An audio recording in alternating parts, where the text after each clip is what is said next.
소장의 필요적 기재사항들을 여러분이 잘 알고 있을 겁니다.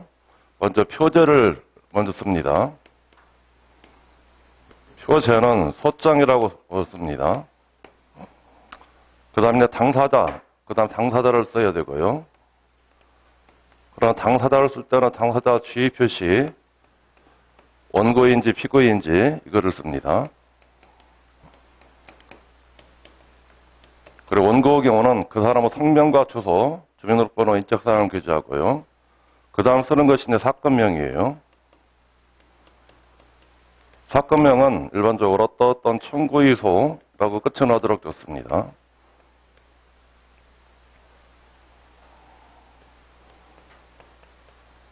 어떤 청구를 하는 것인지를 이걸 간략하게 쓰는 것들이 사건명들이고요.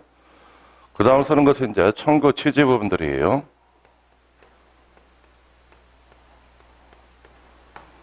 청구 취지. 이 부분도 여러분들이 가장 많이 이제 연습을 하고 암기를 할 부분들입니다. 이 청구 취지를 간략하게 교재에 실린 것들을 여러분들 간략하게 해서 암기를 꼭 하셔야 돼요. 청구 취지가 이제 가장 중요하고요. 그 다음 쓰는 것이 청구 원인인데, 청구 원인은 민법상의 요건 사실들을 기재합니다.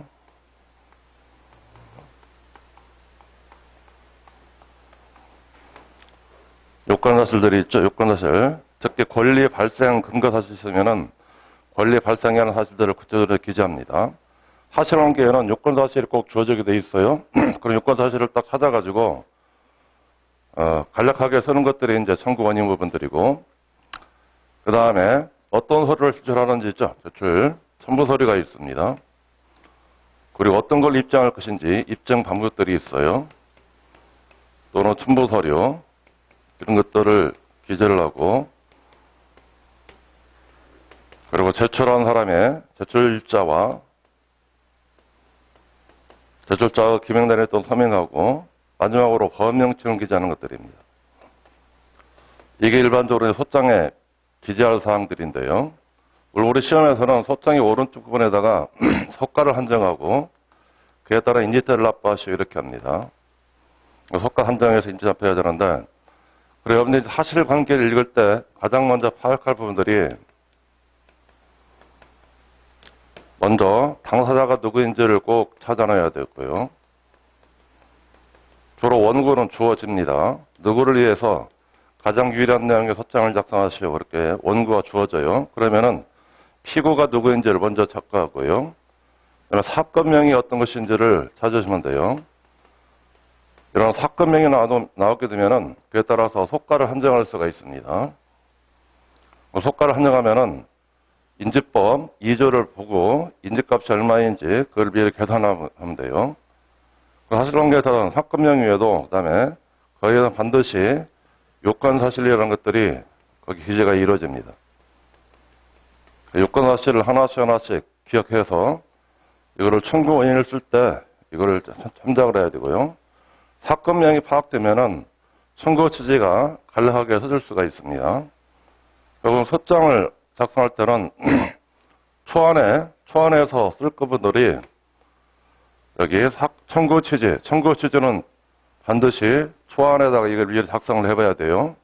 거기 이제 소송비용 부담 구하는 것과 가집 편고를 제외한 나머지가 있죠.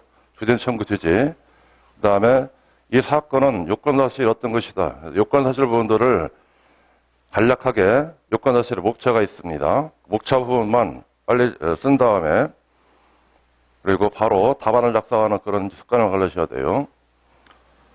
요 몇 년 사이에는 소장 부분들이 그렇게 어렵지 않게 출제 이루어집니다.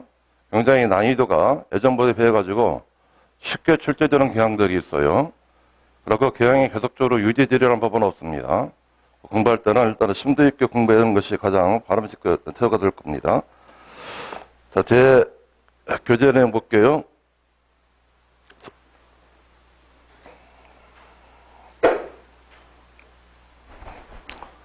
자, 첫 번째 소호 제기할 때 당사자 부분들이죠. 당사자 선택인데요. 이 당사자 선택 부분들은 소장의 사실관계에서 주어집니다. 원고 누구인지, 피고 누구인지 이런 것들이 일단은 주어지기 때문에 당사자 문제 부분들은 그렇게 어려움은 없을 겁니다. 뒤로 쭉 넘길게요. 제 뒷페이지 4번 판례 위에 4번 있는 거. 네, 임대차인이 임차인이 대항력을 취득한 후에 주택이 양도되면은 보증금 반환 채무도 임차주택 소유권과 결합하여 일체로서 임대인의 지위를 승계한 신소유자에게 이전됩니다. 따라 종전 임대인은 보증금 반환을 소원하기 때문에 이 경우 임차인이 신소유자에게 보증금 반환을 청구를 해야 돼요. 그래서 임대차 문제들이 우리 시험에 출제가 안 되고 있는데 이것도 조만간 출제가 될 걸로 봐요. 임대차 부분들이 판례가 몇 가지 중요 판례들이 쭉 누적되어 있어요. 임대차 부분들이 아마 조만간에 우리 2차 시험에서 출제될 걸로 봅니다. 당사자격인데 당사자격을 선택할 때 1번은 국가를 상대로 해가지고 당사자 소를 제기할 수 있는 것들이 있는데요. 각주에 있는 판례가 있죠. 각주에 있는 판례. 2번이 그런 국가를 희구로 해서 우리나라 법원에 재판권을 행사할 수 있는 예외 영역이 있다고 그랬어요. 원칙은 국가는 당사자격, 우리나라 재판권이 없는 겁니다. 우리 집행유예에서 국가를 미합정국을 상대로 해가지고 추심을 구하는 추심호소를 제기한 경우가 있었어요. 그들은 우리나라 법원이 재판권이 없기 때문에 재판권이 없는 사건들은 호를 각하하는 판결하게 됩니다. 자, 세 번째 있는 거 상속재산, 재산 상속인의 존재가 분명하지 아니한 상속재산에 소송에서는 정당한 피고는 법원에서 선임된 상속재산 관리인이 되는 겁니다. 상속재산 관리인의 먼저 법적 성격인데요. 상속재산 관리인의 법적 성격을 각조 3번 법정 소송 담당으로 보는 것이 일반적입니다. 법정 대리인이 아니에요. 상속재산 관리인은 법정 대리인이 아니라 법정 소송 담당이라는 겁니다.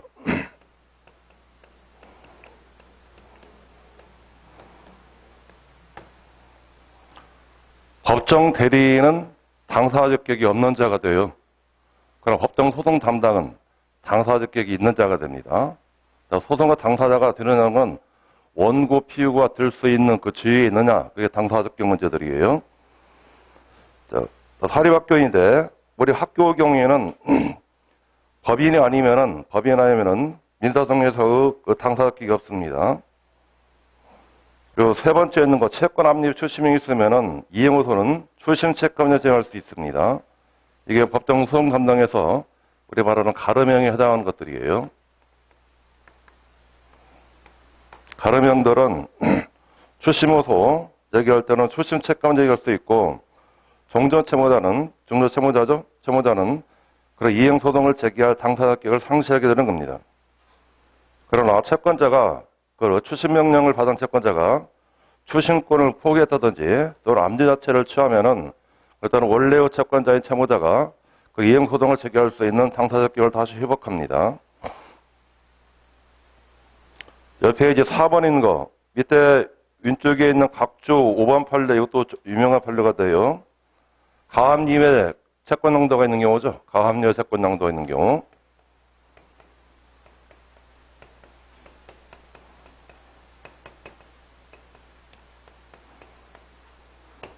채권이 가압류 상태에서 채권을 양도받은 양수인은 가압류가 있는 상태에서 제한된 채권을 양수하는 겁니다. 이때 양수인은 여전히 양수금 청구할 수 있습니다.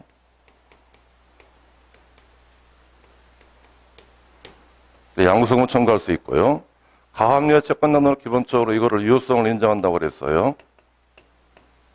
유효에다가 가압류권자가 집행권을 취득한 때요. 이 가압류 채권자가 나중에 집행권을 취득하게 되면은 이때 채권 가압류는 채권 양도는 이때 이루어지는 겁니다.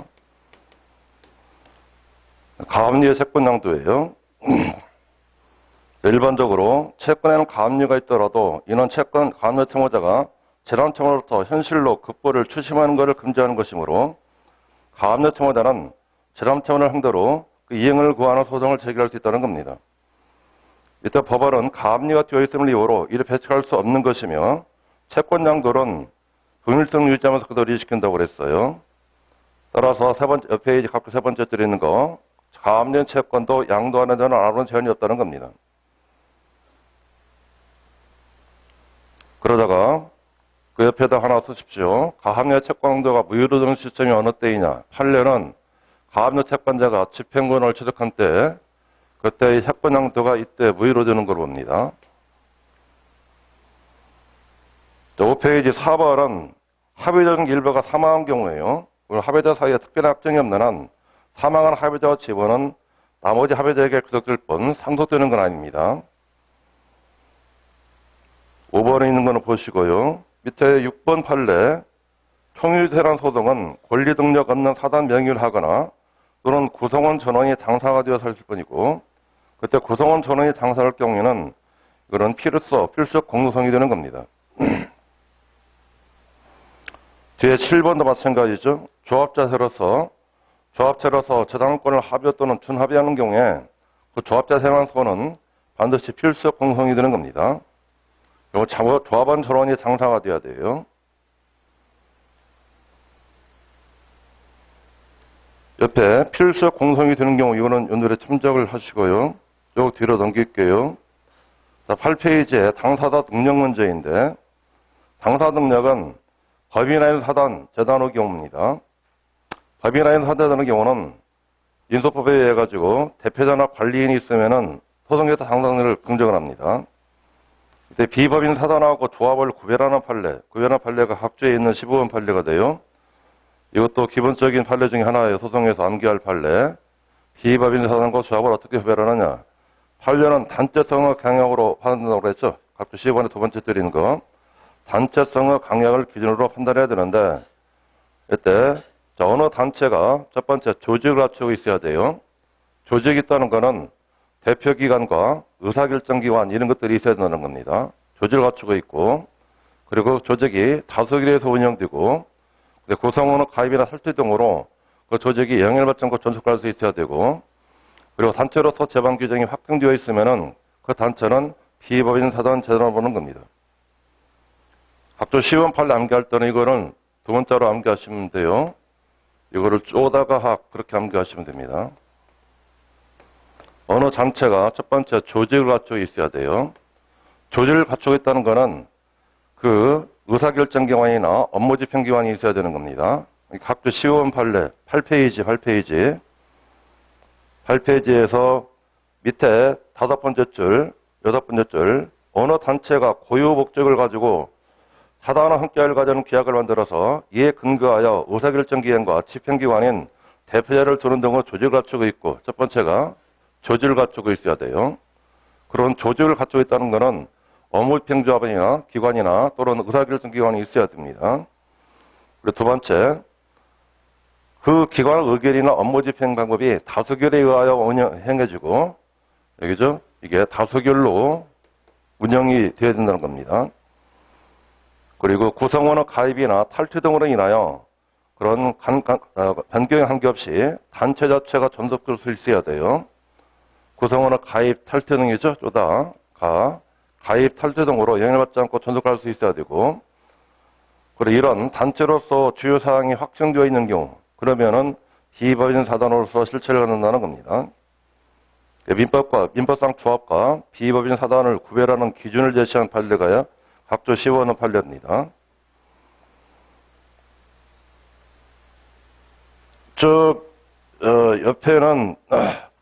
옆에서 나머지 부분들은 당사 능력 부분들은 넘길게요. 좀 넘기십시오.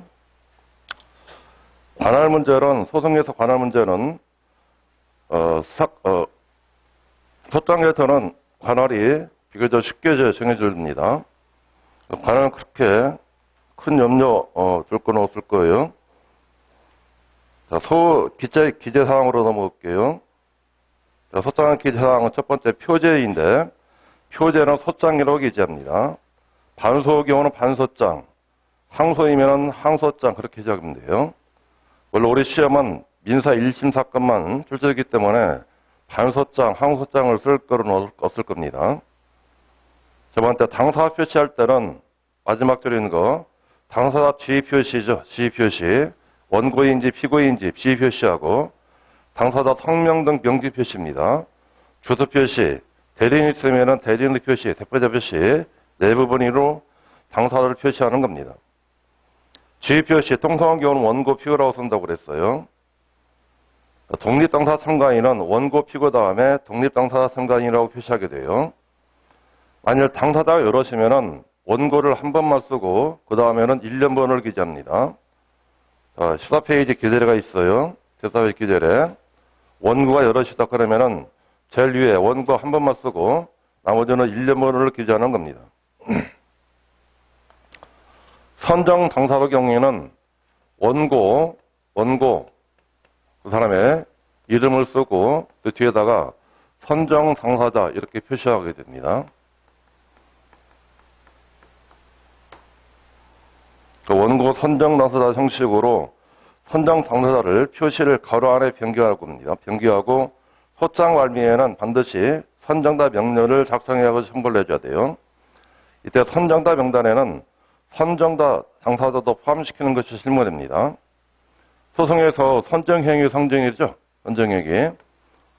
그런 선정자 명부를 붙일 때는 여기에는 선정 당사자도 같이 기재를 합니다.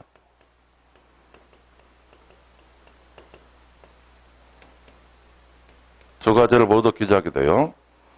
자, 기재를 한 것들은 각조 보시면은요. 그런 선정행위 성질입니다. 각조 1번 당사자 선정행위 성질을 단독행위라고 하는 입장에서는 선정 당사자를 선정자 명단에 포함시키지 않습니다.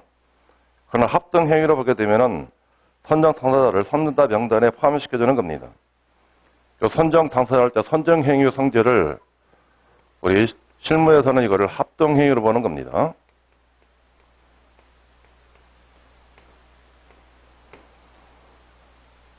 그리고 선정 당사자의 선정 요건 4번이죠. 공통의 이해관계인데 이 공통의 이해관계는 첫 번째가 65조 민소법 65조 전전 사유가 있어야 돼요. 65조 전전 사유 그리고 공격 방법을 공통으로 하고 간 때 두 가지를 요건을 합니다. 선정사 선정 요건 65조 전단 사유하고 공격 방법을 공통으로 가지게 된 때 선정 요건이 됩니다. 각조 2번 이인 판례가 우리 2차에서 민소법에서 실제 이루어졌어요. 각조 2번 판례. 임차인들이 갑을 임대적 계약상의 임대인으로 주장하면서 갑에게 보증금 전부 내지 일부 반환을 청구하는 경우입니다. 그때 그 임차인들이 선정하자를 선정할 수 있는 조건입니다. 각조 2번 판례가 돼요. 각조 2번 판례는 제가 동차 봤을 때 이게 아마 8위 문제입니다. 8위. 8위에서 2차 문제로 출제됐던 것들이 거의 각조 2번이 있는 사례에 이게 판례 8위에서 2차로 출제되어졌어요. 물론 우리 시험에서 선정 당사자를 선정하는 소장 작성은 거의 출제가 안 될 걸로 봐요. 다만 소송에서는 선정 당사자 제도가 여러 가지 쪽으로 활용되기 때문에 이거는 꼭 체크하고 있어야 되고요. 옆에 둘 이상의 지위가 중대적 경우 반소인데 이 반소도 출제 안 됩니다. 재심 사건 출제 안 되고요. 쭉 넘길게요. 쭉 넘기시고요. 자, 19페이지에 제3자 소송 담당을 표시하는 경우가 있고 표시하지 않는 경우가 있습니다.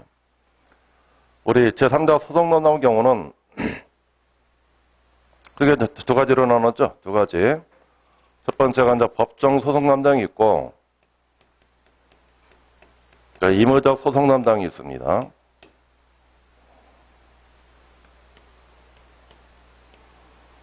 법정 소송 담당은 경우를 두 가지로 나누죠. 경우를 두 가지로 나눠서 관리처분권, 이 관리처분권이 제3자에게 부여된 결과 제3자가 소송을 수행할 수 있는 경우가 있습니다.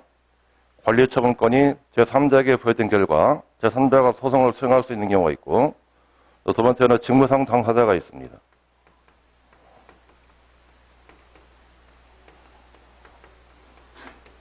관리처분권이 제3자에게 있기 때문에 제3자가 소송 수행권을 갖는 경우를 이거를 병행형, 가름형 그렇게 나눕니다. 여기 병행형 대표자들이 주저대표 소송 또는 그런 채권자 대위 소송 이런 것들이에요. 가름형들은 갈파유추 그렇게 연구하시면 돼요. 청구자가 파산이 이루어지면 파산 관제의만이 소송 당사자를 하는 것이고 유언에 관한 소송은 유언 집행자만이 소송 소유권을 갖습니다. 그리고 채권 압류 추심이 있게 되면은 추심 채권자만이 소를 제기할 수 있게 돼요. 자, 파산관제인은 이제 가름형들입니다. 파산관제인의 경우는 자, 원고, 파산채무자, 이율수, 파산관제인 김갑동. 그 앞에다가 이율수, 파산관제인 이렇게 표시해놨죠. 파산관제인을 표시한다는 겁니다. 유언집행자 3번도 마찬가지예요. 원고방, 이율수, 유언집행자. 유언집행자라는 것을 법정소송담을 표시를 해줍니다. 상속재산 관리인, 이거 법정소송담당 일종이라고 그랬어요. 그리고 직무상 당사자, 친족관계 소송에서 검사가 되는 거죠, 여기. 직무상당의 경우는 검사나 또는 선장이 하는 경우가 있습니다. 해난 구제로 사건에서 선장, 이 사람들이 직무상 당사자가 돼요. 자, 임의적 소송 난 경우는 법률에 명문 규정을 두고 있는 경우가 있어요. 그런 명문 규정을 두고 있는 것들이 이게 일종의 선정 당사자제도 하고, 이거는 추심 이임배서, 추심 이임을 받은 이임배서인, 그 다음에 일종의 한국자산관리용사 이런 사람들이 있습니다. 이게 직무상 임의적 소송당의 명규정이에요. 명문 규정이 없는 경우에는 원칙은 불허하는 겁니다. 근데 A적으로 허용하는 것이 이게 업무집행조합이라는 판례들이에요. A. 자, 직무상 당사자 이렇게 되고요. 표시하는 경우라고 그랬어요. 표시하지 않는 경우가 있죠. 뒷페이지 나번이에요. 뒷에 조합의 경우에 업무집행조합원이 조합으로서 임의적 소송증을 받아서 소송을 수행할 경우는 그 자격을 표시해주는 겁니다. A적으로 조합의 경우이죠. 조합에서 업무집행조합원에게 소송 신탁을 한 경우입니다. 그럼 원고, 동백흥능계의 업무집행조합원, 이게 그런 제3자 소송담당에서 자격을 표시해주는 경우요. 나번처럼 법정소송담당을 표시하지 않는 경우에는 채권자 대의권 행사하는 채권자, 추심명령을 얻어서 추심권 행사하는 채권자, 질권 의복적인 채권 행사하는 질권자, 주조대표성이죠. 대표성에 의해서 이사 후 휴세에 대한 책임을 중을 소홀을 지경하는 주주, 이 자들은 자기 법정소송담당을 표시하지 않습니다. 이 나번만 체크하시면 되고요. 나머지는 법정소송담당이 표시를 해주는 경우가 돼요. 당사자 경우에 성명 명칭 표시인데 자인의 경우에는 성명을 쓰는데요. 성명은 띄어쓰기 없이 표시합니다. 그리고 성명 안에 주민등록번호를 기재하는 것이 원칙입니다. 몇 페이지. 그러나 판결문상에는 주민등록번호를 공시하지 않는다고 그랬죠. 판결문을 공시할 때는 주민등록번호를 공시해주지 않아요. 그러나 소를 제기할 때는 허정에는 인적사항을 확인을 위해서 반드시 주민등록번호를 기재를 하는 겁니다. 옆에 기재례가 원고, 김갑등이면은 가로 안에 그 사람의 주민등록번호를 기재를 합니다. 법인의 경우에는 법인 등기사항 증명서 있는 대로 법인명칭을 기재하면 돼요. 법인 등기사항 증명서가 이게 첨부 서류이죠. 제출이기 때문에 거기에 적힌 법인명칭을 그대로 표시해주는 겁니다. 그리고 법인의 경우는 한자를 변기할 필요가 없어요. 더 뒤로 넘길게요. 그 기재례가 있고요. 국가단체의 경우에는 피고 대한민국 법률상대표자 법무부 장관 누구누구 기재합니다. 자체단체의 경우는 자체단체의 주소를 기재하지 않아요. 주의하셔야 돼요. 자체단체는 주소 기재 없이 서울특별시 그러면 기재합니다. 대표자 시장 이렇게 기재하고요. 제일 6번만 주의하시면 되는데 거기 고성군인데 고성경우의 경우에 그 앞에 경남도인지 아니면은 강원도인지를 구별하기 위해서 고성군만 앞에다가 도를 기재합니다. 원래 자치단체는 시, 군, 구까지가 자치단체잖아요. 자치단체이면은 곧 소송의 당사자를 갖습니다. 따라서 구군 앞에는 도를 기재하지 않는 것이 원칙이에요. 다만 고성군만 강원도 고성군인지 경상도 고성군인지 구별하기 위해서 그것만 기재합니다. 저 페이지는 법인의 사단이 대단한 경우에는 특히 이제 종중에 관한 문제인데 밑에 기재례가 있죠. 원고, 영리시, 감상포 종중, 종중에 주소 기재하고 대표자 도유사입니다. 정정의 경우는 도유사라는 명칭을 씁니다. 대표사 도유사 누구누구 기재합니다. 우리 시험도 정정에서는 한 번도 출제가 안 됐고요. 뒷페이지 주소 표시인데 주소 표시할 때는 성명, 이름자죠. 성명, 이름자 바로 밑에다가 쓰는 것이 원칙입니다. 나반의 기재 방식가인데요. 장사 성명과 명칭 다음 줄에 기재하되 주소 등의 제목은 붙이지 않습니다. 그리고 성명은 첫째에서 아래에 쓰기 시작하는 겁니다. 그리고 만일 주소가 동일한 당사자가 여러 명일 때는 그대로 성명란을 먼저 열간 후에 원고들 주소 이렇게 1년 한꺼번에 기재하는 겁니다. 밑에 주소 기재 방식 있죠. 원고 김민재 바로 밑에 기재하는 게 주소 기재라고 그랬어요. 각조 13원에서 재판 양식원에 예기해서 주소 등 표시할 때는 특별시, 광역시 도는 서울, 부산, 경규, 강원도로 표시하고 시 도는 표시하지 않도록 되어 있습니다. 이것도 주의하셔야 되고요. 1번, 각조 13원 1번은 꼭 기억하고 있어야 돼요. 이게 다른 점이 이제 부동산 등기 신청할 때죠. 등기 신청서 쓸 때. 이거 작성할 때, 부동산 표시할 때는 여기 서울특별시 이렇게 기재를 해줍니다. 그런데 소장에서 부동산 표시할 때는 주소 기재 방식과 동일한 방식으로 기재하도록 되어 있어요. 소장에서 주소 표시할 때는 부동산 표시할 때는 주소 기재 방식과 동일하기 때문에 소장을 쓸 때는 이거를 생략을 합니다. 서울, 부산, 경기 이렇게 되어요. 그리고 2번은 읍면에는 소속 시군을 기재하도록 되어 있습니다. 송달 부분도 공지송달 이런 건 절대 안 될 거고요. 뒤로 넘길게요. 그 다음에 법정대리인 표시. 법정대리인 있으면 법정대리인을 표시하게 되는데 법정대리인 표시 기재래. 이것도 참고하셔야 돼요. 특히 1번 있는 거 있죠. 1번. 미성년자의 친권자의 경우에는 원고, 원래의 원고가 김갑등입니다. 그 사람의 주소를 쓰고 그다음에 미성년자이므로 법정대리인 친권자 부, 그다음에 친권자 모, 부모죠. 부모 모두 기재를 해야 돼요. 그리고 3번은 이해 상반되는 경우죠. 이해 상반의 경우에는 그때는 특별대리인입니다. 시고 김을수 쓴 다음에 특별대리인 박경수 그 사람의 주소를 기재합니다. 부재자 재산관리인은 시고 김을수 그 사람의 추호주소를 쓴 다음에 부재자이므로 법정대리인 재산관리인 김삼동 이렇게 씁니다. 특히 1번 기재례는 가끔 출제 이루어져요. 원고나 피고가 당사자가 미성자이면 반드시 법정대리인을 기재하라고 쓰고 있는데 법정대리인 경우는 친권이죠. 친권. 부모가 공동 행사하기 때문에 부모 모두를 기재해야 됩니다.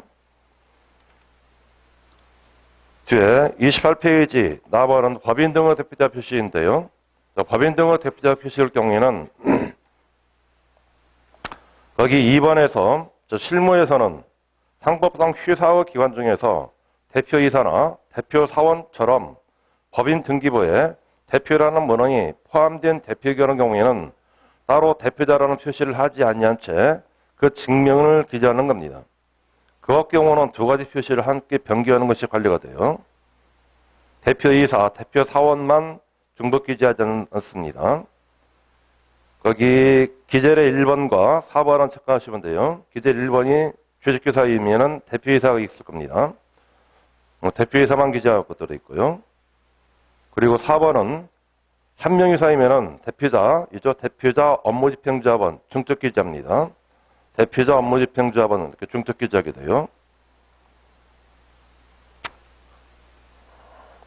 국가단체대표는 반복된 부분들이고요. 소송대리인, 우리 시험에서 소송대리인은 출제가 안 됩니다. 이거는 쭉 넘길게요. 32페이지 사건의 표시 문제인데 사건 표시할 때는 사건명은 관행적으로 쓰는 사건명을 기재시킵니다. 그 사건명을 쓸 때는 항상 어떤 청구의소라고 끝이 나도록 사건명을 기재하면 돼요. 금전지구 청구라면은 대금, 물품대금, 손해배상인데 손해배상은 몇 페이지 사건 표시를 따로 합니다. 자동차 사건이면은 자로 표시하고, 산재 사건이면은 산으로 표시하고, 의료 사건이면은 의로 표시하고, 공해 사건이면은 화로 표시하고, 직제사용권 사건이면은 지로 표시하고, 언론 보도 사건이면은 언어로 표시합니다. 그 손해배상 사건만 사건명에서 자 이런 것들을 표시하도록 되어 있고, 기타 손해이면은 기로 표시하게 돼요. 계약금 반환, 부당이득권 반환, 손실보상금, 청산금 이런 것들이 있고요. 인도 청구나 등기 청구 경우는 마찬가지예요. 물품 인도인지 또는 건물 인도인지 토지 인도인지 소유권 이전등기 청구인지 그대로 걸등기 청구 사건인들이 이렇게 지합니다. 병합 청구의 경우, 병합 청구의 경우는 주진 청구를 쓴 다음에 거기다가 등자만 붙이면 되겠죠. 주진 청구를 쓴 다음에 어떤 등 청구 이소로 하면 됩니다. 사건 표시, 사건 표시는 각조 16번 한 번 보여된 사건명은 사건 내용과 부합하지 않게 되더라도 사건 후 종결일까지는 그대로 사용시키는 것이 사건명입니다. 여러분들 이제 판례를 볼 때 제일 먼저 사건명부터 판례를 먼저 보셔야 돼요. 판례는 반드시 사건명이라는 것이 같이 대법원 판례 보면은 사건명이 꼭 나와 있어요. 사건명을 알게 되면은 이게 내가 볼만한 사건인지 아닌지를 판단할 수가 있습니다. 자, 페이지 소 각각 판결할 경우 여기는 잘 체크하셔야 돼요. 어느 때 소 각각 판결되는지. 먼저 법원에 관한 소 경우에 소의 3요소가 있죠. 소의 3요소. 당사자 문제가 있고 그 다음에 법원 문제가 있고 소송물 3가지 파트가 있습니다.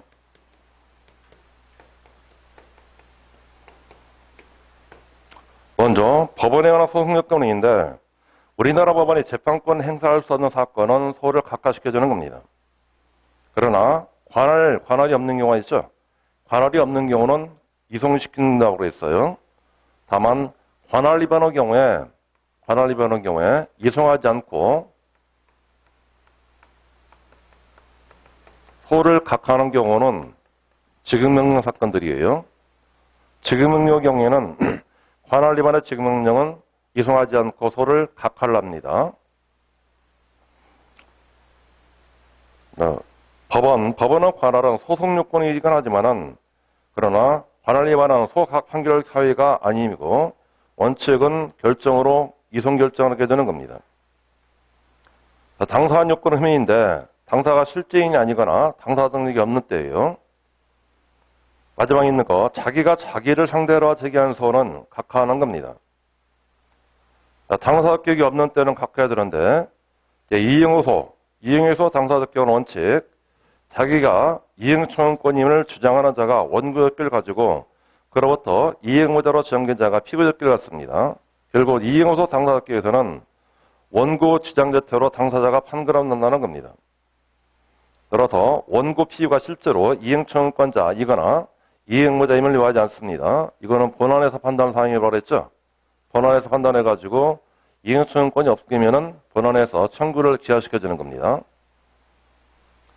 자, 이게 금년에 법원행시 2차 문제 중에 하나예요. 금년에 법원행시 2차 문제 중에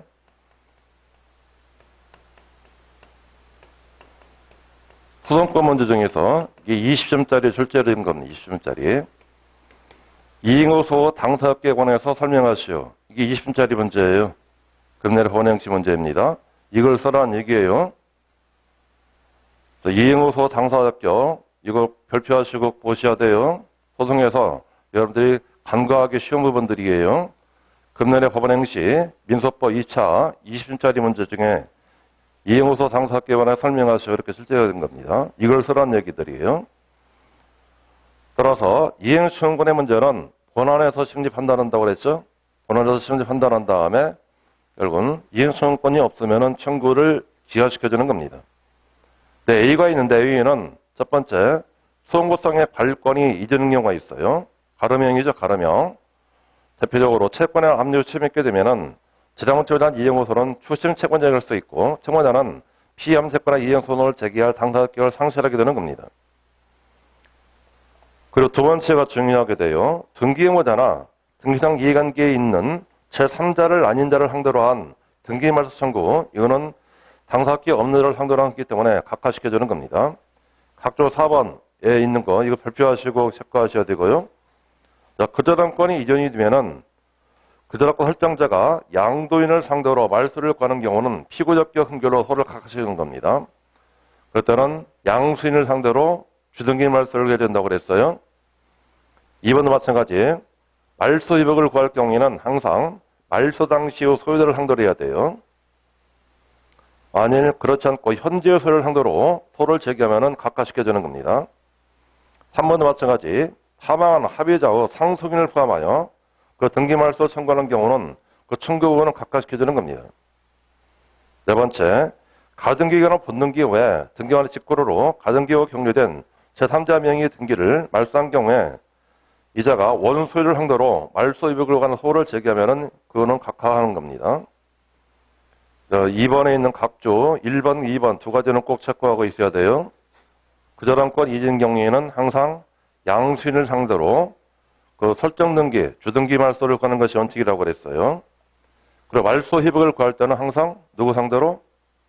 말소 당시의 소유자를 상대로 해가지고 희복을 구하는 소를 제기하는 겁니다. 각조 4번에 1번, 2번은 꼭 체크하셔야 되고요. 뒷페이지 2번도 2인 이상의 불가분 채무자, 이거는 집행에서 한번 출제했던 판례 중에 하나입니다. 2인 이상의 불가분 채무자나 또 연대 채무자가 있는 금전채권의 경우에는 여기죠. 예를 들어서 갑이 을병이 이 사람들이 공동 임대인입니다. 공동 임대인의 보증금 판화 채무는 성질상 불가분 채무로 옵니다.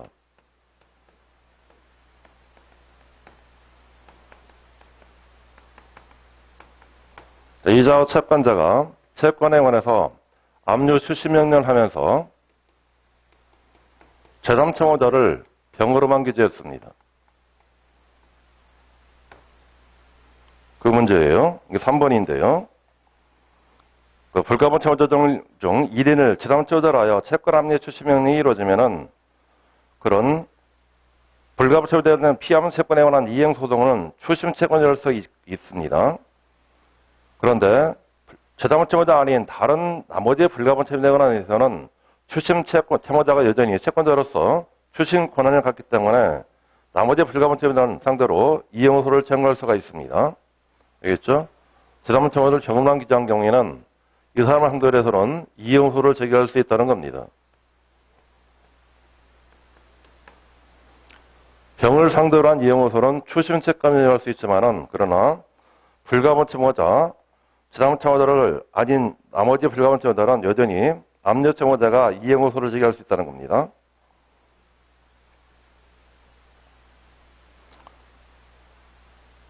각조 5번 판례 부동산 가압류 기입 등기는 채권자나 채무자가 직접 등기공무원에게 이를 신청하여 행할 수 없는 것이고 반드시 법원의 촉탁으로 이루어진 겁니다.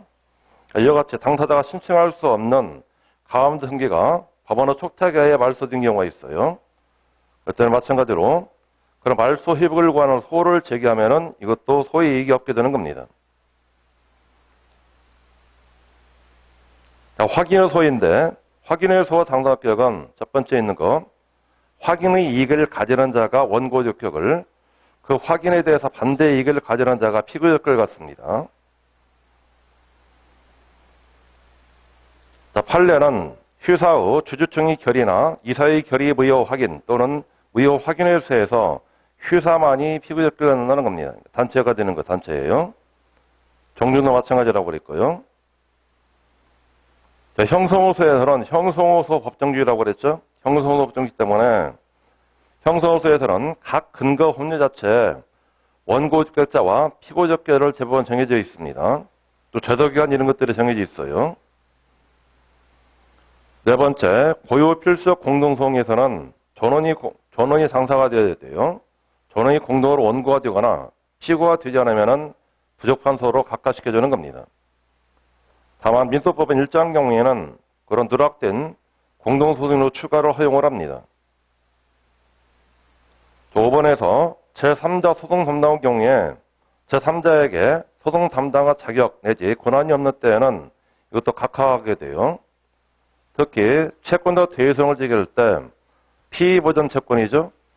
우리 대유성 요건이 5가지인데 1번에서 4번까지 요건을 흠결하면 소를 각하시킨다고 그랬어요.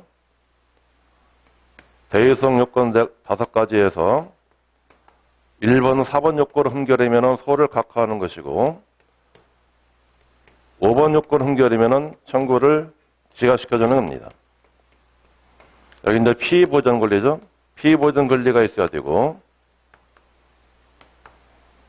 그리고 보존의 필요, 피보전 권리, 보존의 필요성, 권리 불행사, 무자력 이런 것들이 있죠. 변적이 있을 거. 이 5번째가 피의대의 권리입니다. 1번부터 5번까지 요건을 흠결하면 소를 각하나 판결하는 것이고 4번까지 요건 흠결은 소를 각하하고 5번 요건 흠결은 청구를 기각시켜 줍니다. 이게 5번이에요. 5번에서 세 번째 드리는 거 대의 원인인 채권자가 채무자에게 가져온 채권이 없는 경우에는 소를 각하시켜 주는 겁니다. 각접 할버리는 거 반면에 채무자가 제3자가 갖고 있는 채권이 없는 경우죠. 이게 피의제재권 이게 없으면은 청구를 기각시켜 줍니다. 또 소각하 판결 경우는 답안이죠. 소송 능력이나 법정 대리권이나 소송에 필요한 수권이나 법인 등의 대표권에 흠이 보정되지 않을 때입니다. 이때는 법원은 일단 기간을 정하여 보정을 명하도록 되어 있고 그 기간 내에 보정이 이루어지면은 판결로서 소를 각하는 시켜주는 겁니다. 뒤에 라번도 마찬가지 원고가 소송비용 담보 의무를 이행하지 않을 때입니다. 이때는 변론 없이 판결로서 소를 각하하도록 되어 있어요. 세 번째가 소송물에 관한 요건흠인이죠. 소송물에 관한 요건흠인에서 먼저 소송물에 관한 요건에서 소의 이익이 없는 때입니다. 소가 구체적인 권리나 또는 법률 관계 것이 아니거나 또는 제도금지 사유에 해당하거나 하는 경우죠. 이런 경우는 권리보익이 없기 때문에 각하시켜주는 겁니다. 제도금지하고 중복제도금지 어기면은 소를 각하하는 판결하게 돼요. 특히 채권자 대의소송의 경우이죠. 채권자 대의소송의 경우에서 그런 기판력은 피의 대의자인 채무자가 대의소송 사실을 알았을 때 채무자에 비칩니다. 따라서 채무자가 대의소송 제기 사실을 안 이상 대의소송 후 1심 판결 외에 항소심에서 소가 취하되면 채무자에게도 제도금지 규정이 그대로 적용되는 겁니다. 우리 제도금지 규정은 요건이 4가지가 있죠. 요건이 4가지. 먼저 당사자가 같아야 되고 소송물도 같아야 되고 중요요건이 3번째예요. 본안의 중급 판결 후에 소를 취한 자여야 되고 이거는 본안 후 중급 판결이어야 됩니다.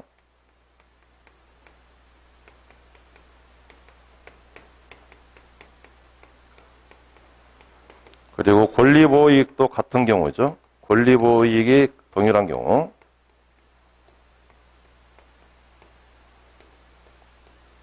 이런 경우는 제소금지 규정을 받게 되는데 그런 제도금지 규정에 반해 이루어진 소원은 각하시켜주는 겁니다. 2번 반면에 중복된 소제기 금지 개선은 채무자 제기한 소가 후수에 해당하는 경우는 채무자의 알든 모든 지부지를 가지지 않고 모두 중복되어 오는 겁니다. 옆에 이제 또한 채무자가 제3채무를 상대로 제기한 소송 계속 중 채권자가 채무자를 대위해서 소를 제기하는 것도 마찬가지이고요. 또 채권자 대위소송 계속 중에 다른 채권자가 대위소송을 제기하는 것도 마찬가지입니다. 이 3가지 사안은 전부 다 중복된 소로 보는 거예요. 다만 3번처럼 중복된 소 제기한 경우에 전소나 호소 중 어느 한쪽에 취하되거나 학화되어서 중복 상태가 해소되면 나머지 한쪽은 접하게 되는 겁니다.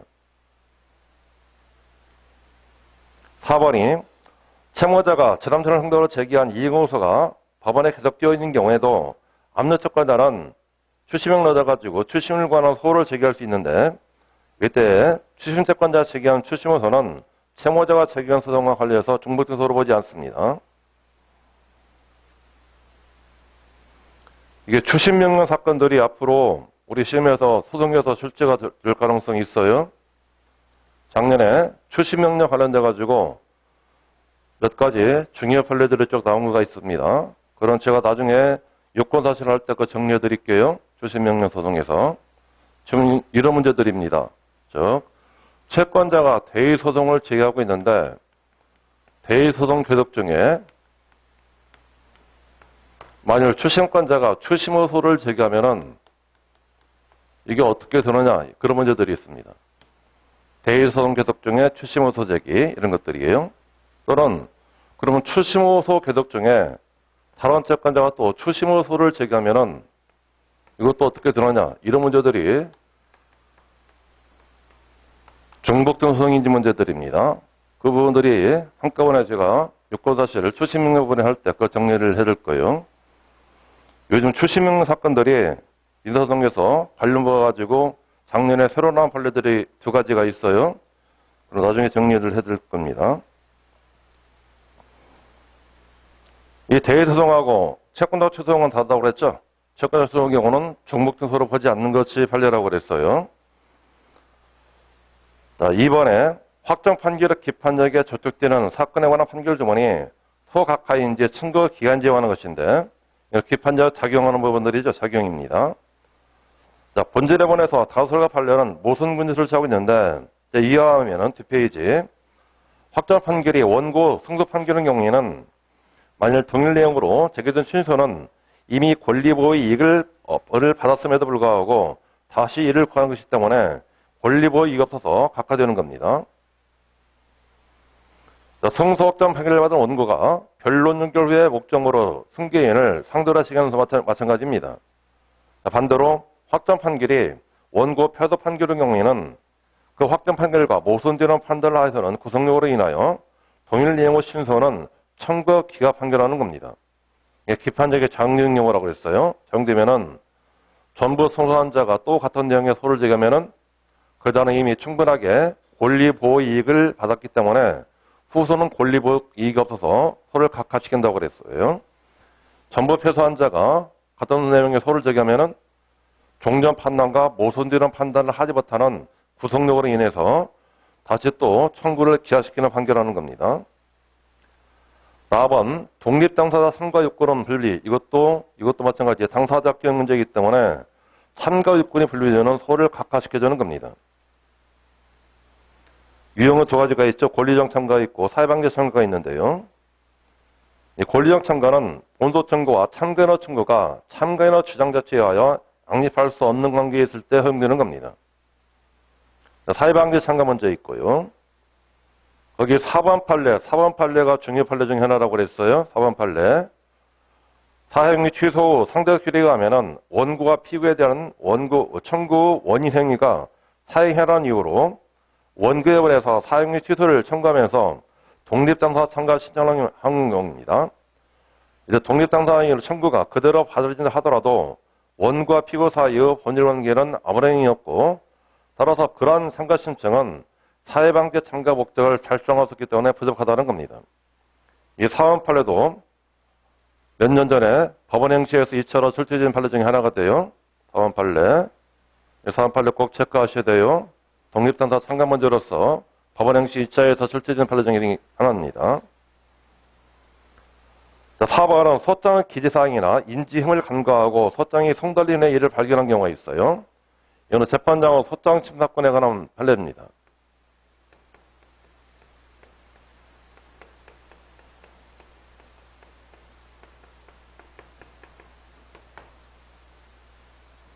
자, 원래 소장에 그런 필요적 기사항에 흠이 있거나 소정의 인재가 붙어있지 아니한 경우 그러나 재판장은 상당한 기간을 정하여 그 기간 내에 흠을 보정할 걸 명하도록 되어 있어요.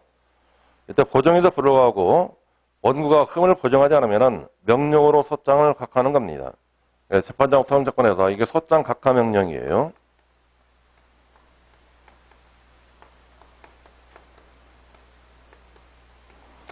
이런 재판장은 소장 각하 명령권이 어느 때 소멸하느냐, 이게 소멸하는 시기 문제인데,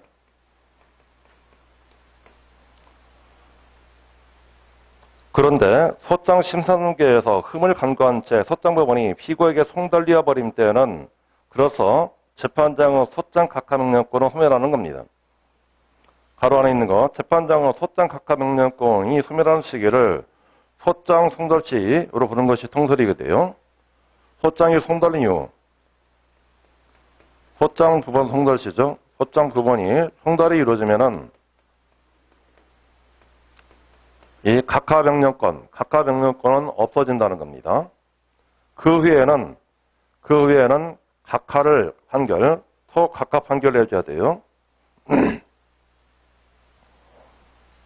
따라서 소장이 피고에게 송달인 후에 비로소 그럼 민법법 254조 1항의 하자가 밝은 경우에는 재판장이 상당한 기간을 명하여 보정명령을 바라고 원고가 이를 보정하지 않을 때는 법원이 판결로서 소를 각하하는 겁니다.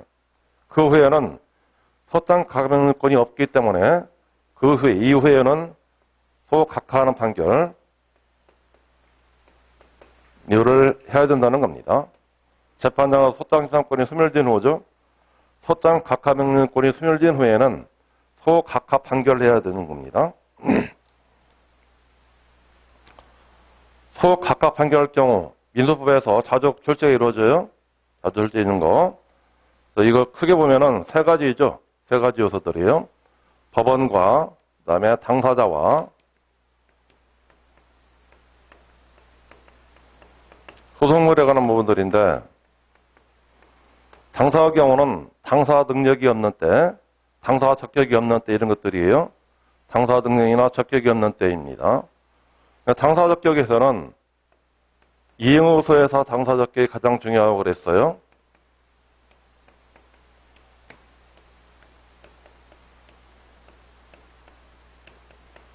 자, 이행호소와 당사 적격은 주장 자체로 판결함 난다고 그랬어요. 따라서 원고가 실제로 이행청구권을 가지는지 여부는 본안에서 심리해가지고 이행청구권이 없으면은 청구를 기하시킨다는 겁니다. 이게 원칙이라고 그랬어요. 그런데 A가 있었죠, 여기서 A 부분들이 있는 거 A입니다. A의 경우는 관리처분권이 이전인 경우, 이게 이전되면은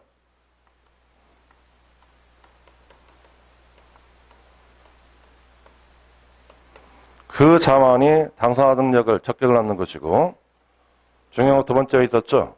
여기 등기 의무자 아닌 자이거나 등기 의무자 아닌 자나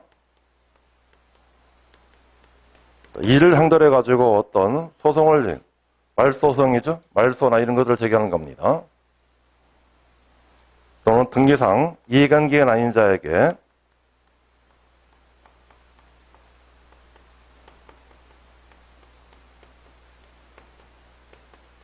이 자에게 승낙을 거느면은 이거는 당사업계 흥결로 소를 각하시켜주는 겁니다. 특히 등기 의무자 아닌 자에서 각주 있는 판례 두 가지 꼭 체크하자고 그랬어요. 자, 근저당권이 이전이 되면은 항상 양수인을 상대로 양수인을 피고로 해서 앞에 있는 주등기 말소를 거는 겁니다.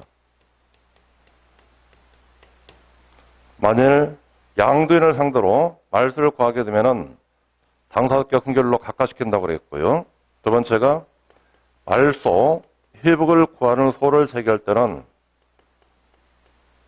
항상 말소 당시의 소유자, 이자를 피고로 해서 소를 제기해야 돼요. 자, 합의자 중 1인이 사망했다.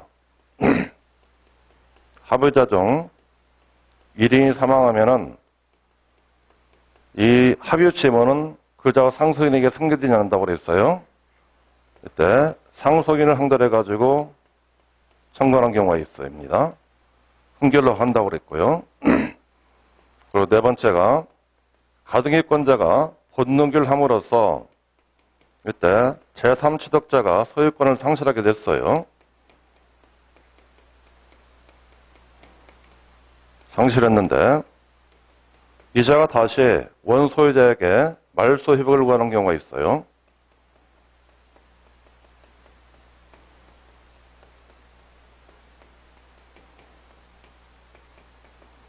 특히 1번, 2번 두 가지는 꼭 체크하셔야 되고요. 자, 여기 앞부분은 여러분들이 간략하게 볼 부분들이기 때문에 빨리 진행시켰습니다. 자, 좀 쉬도록 할게요.